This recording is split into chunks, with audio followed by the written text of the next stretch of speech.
Hello, short story writers. Tonight, um, I'm smiling because technology is going wrong. Because that's going to be your prompt tomorrow night. I've already got tomorrow night's prompt lined up from something that went wrong today. So, like the like. This is a Korean T-shirt, and it's a country. I don't know whether it still is, but it was famous at one time for fairly strange slogans. And I like this because when I bought it, I just got used to Facebook and and they still had this thing called The Wall back in what was it, 2010, 2011, something like that, and it was just strange. Anyway, that isn't today's point. Today it's how not to write a story. And you've got to basically make sure that the premise of your story is not shoot downable, as it were. I'm a great one. I've got a reputation for watching movies on TV, and oh, for goodness sake, that couldn't happen because blah blah, picking it to bits. It's actually become known as Rogering the movie, maybe in all possible senses of the word. I don't know. Anyway, it's like in Alien where Ripley goes after the cat. This scary monster. I'm sorry, no matter how fond she was of that cat, she'd be thinking, "Cat, you escaped. I tried to keep you safe, and you decided to run off. That's your choice. I'm staying here where the alien can't get me." And then there's a whole thing about, I saw you, why don't you just open the airlock? Open the airlock, suck the thing into space, everything gone, everything.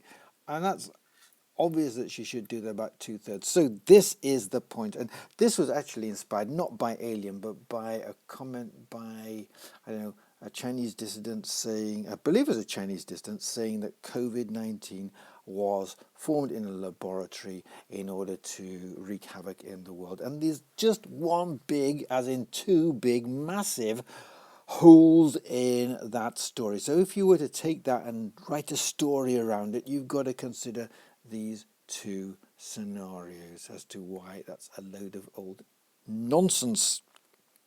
Number one, if you are an entity, a company of the Blofeld stroke Goldfinger type, where you want to, Goldfinger, if you remember, in the story and maybe in the film as well, wants to make all the rest of the gold in the world radioactive so that his gold is the only real gold and he can sell it and become a millionaire or a thousandaire, whatever it was big in the 1950s.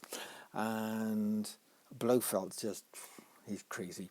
So, but at least Goldfinger had a similar sort of motivation to what is being posited by this person. So there's two things wrong with it. One is, if you are going to manufacture something in a lab, you simultaneously manufacture an antidote for it for your people so that your people can thrive while everybody else is suffering. And then when they come to you, cap in hand, you can say, okay, these are our terms and oh, we've got an antidote. And second of all, and this is quite important, you don't release it in your own population first, do you? So if it was introduced in a Chinese, you'd think that China would have thought, who are our ancient enemies? You know, Japan were rather nasty in Nanking in 1939, 1940, 1941. Let's give them a going over, shall we? You don't go to Wuhan, which is a fairly important commercial city in China, and put it under complete lockdown, do you? In a story you don't anyway. Maybe in real life because you haven't thought it through. And humans are pretty good at not thinking things through.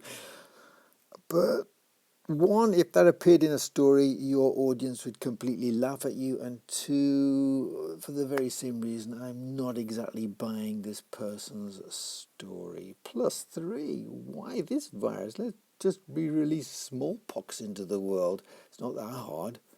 It's in various labs in various places. And you got Ebola and you got a whole bunch of other things. You know. So, anyway, taking this as your prompt. When you write something of any kind, make sure that you haven't got, you can have small holes because the whole of life is full of small holes, but something as big and silly as that, oh, come on. Because, I mean, like, there's a very good chance if you release it locally and you haven't developed an antidote and you've done this deliberately, that you will end up one of your own first victims, and then you ain't going to be collecting anything from anybody at all, anywhere, anytime soon, are you? So think your plot premises through. Okay, that's how not to write a story, part 1. Okay, and on that note, story writers, happy writing, good night, and if you've enjoyed this, like the like. Ta-da! Bye now.